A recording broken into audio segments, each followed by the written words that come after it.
Hey hello guys, welcome back to the channel our study Adda. Guys, आज हम start करने वाले हैं यह दंतुरित मुस्कान और फसल चैप्टर की शॉर्ट समरी या फिर शॉर्ट एक्सप्लेनेशन कह सकते हैं आप।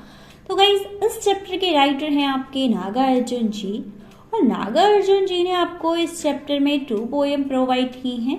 फर्स्ट है यह दंतुरित मुस्कान एंड सेकेंड है फसल। तो सबसे पहले हम यह दंतुरित मुस्कान वाली पोएम देख लेते हैं। इस पोएम में हमारे पोएट ने एक न्यू बॉर्न बेबी यानी नवजात शिशु की स्माइल, उसकी ब्यूटी के बारे में एक्सप्लेन किया है। वो कहते हैं कि एक न्यू बॉर्न बेबी की स्माइल इतनी ज़्यादा अट्रैक्टिव होती है कि किसी मुर्दे में भी जान डाल सकती है।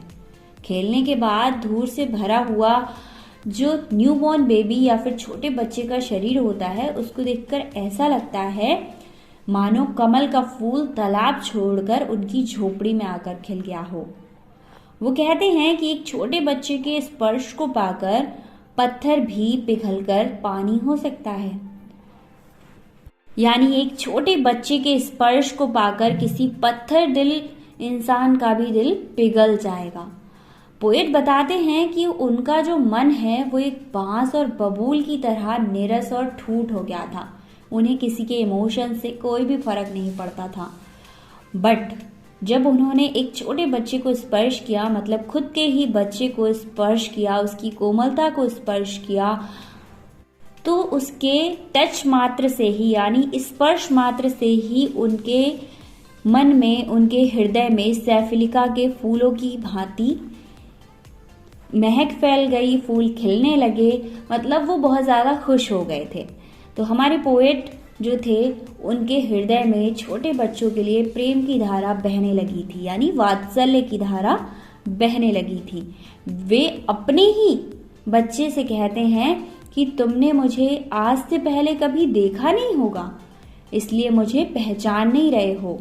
फिर बेबी की तरफ से यानी छोटे बच्चे की तरफ से एक लाइन है कि तुम्हें थकान से उबारने के लिए मैं अपनी आंखें फेर लेता हूँ ताकि तुम भी मुझे एक टक देखने से बच सको, क्योंकि जब भी मैं मुस्कुराता हूँ या फिर मुझे देखकर तुम्हें ऐसा लगता है कि मैं इसके साथ खेल लूँ या फिर कुछ मस्ती कर लूँ, बट तुम तो बाहर से थके हुए आते हो, तो यहाँ आकर तुम रेस्ट कर सको, इसीलिए मैं अपना मुंह तुमसे फेर लेता हूँ। फिर पोएट कहना स्टार्ट करते हैं कि क्या हुआ तुम मुझे पहचान नहीं पाए, क्योंकि बच्चे ने अपना मुंह फेर लिया। तो पोएट कहते हैं कि क्या हुआ कि तुम मुझे पहचान नहीं पाए, यदि आज तुम्हारी माँ ना होती तो आज मैं तुम्हारी ये मुस्कान भी ना देख पाता, कि तुम्हारी माँ की वजह से ही केवल मैं तुम्हारी ये स्माइल देख पा रहा हूँ। वे अपनी जो पोएट हैं हमारे, वो अपनी वाइफ को आभार जताते हुए कि तुम्हारा मेरे ऊपर एक एहसान है, और वो आभार जताते हुए कहते हैं कि तुम्हारा मेरा क्या संबंध, यह तुम इसलिए नहीं जानते क्योंकि मैं इधर उधर भटकता रहा, तुम्हारी ओर ध्यान ही नहीं दे पाया। तुम्हारी माँ ने ही सदा तुम्हें प्रेम किया, स्नेह किया।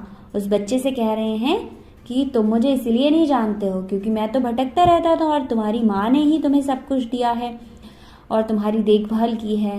पर जब भी हम दोनों की निगाहें मिलती तब तुम्हारी ये मुस्कान मुझे आकर्षित करती थी, अट्रैक्ट करती थी। तो एक छोटे बच्चे की मुस्कान के बारे में, उसकी क्यूटनेस के बारे में एक्सप्लेन किया है, जो कि नागार्जुन जी का ही बच्चा था।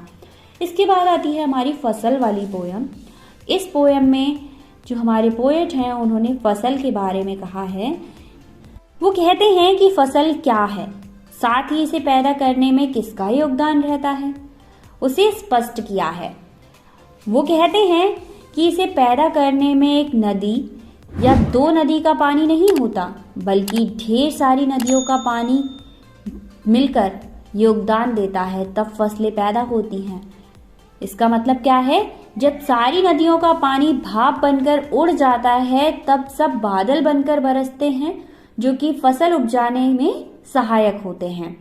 वो किसान के महत्व को स्पष्ट करते हुए भी कह रहे हैं कि फसल तैयार करने के लिए असंख्य लोगों के हाथों की मेहनत लगती है। हमारे पोएट बता रहे हैं कि हर मिट्टी की अलग अलग विशेषताएं होती हैं, अलग अलग क्वालिटीज होती हैं।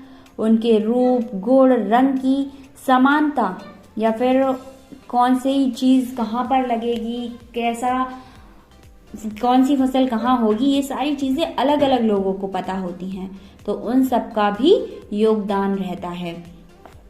उसके बाद हमारे पोएट बताते हैं कि जो हमारी फसल होती है वो बहुत सारी चीजों का सम्मिलित रूप होती है, जैसे नदियों का पानी, हाथों की मेहनत, अलग अलग प्रकार की मिट्टियों के गुण, सूर्य की किरणें और प्रभाव और मंद मंद हवाओं का स्पर्श, इन सबके मिलने से हमारी फसल रेडी होती है।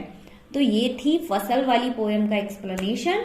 तो आई होप आपको समझ आया होगा। कोई भी प्रॉब्लम हो तो मुझे कमेंट कर सकते हैं। एंड क्लास 10 के सारे चैप्टर्स की शॉर्ट समरी देखने के लिए आप डिस्क्रिप्शन चेक कीजिए, वहां पर आपको सारे चैप्टर्स की समरी मिल जाएगी। मिलते हैं नेक्स्ट वीडियो में। Thank you so much.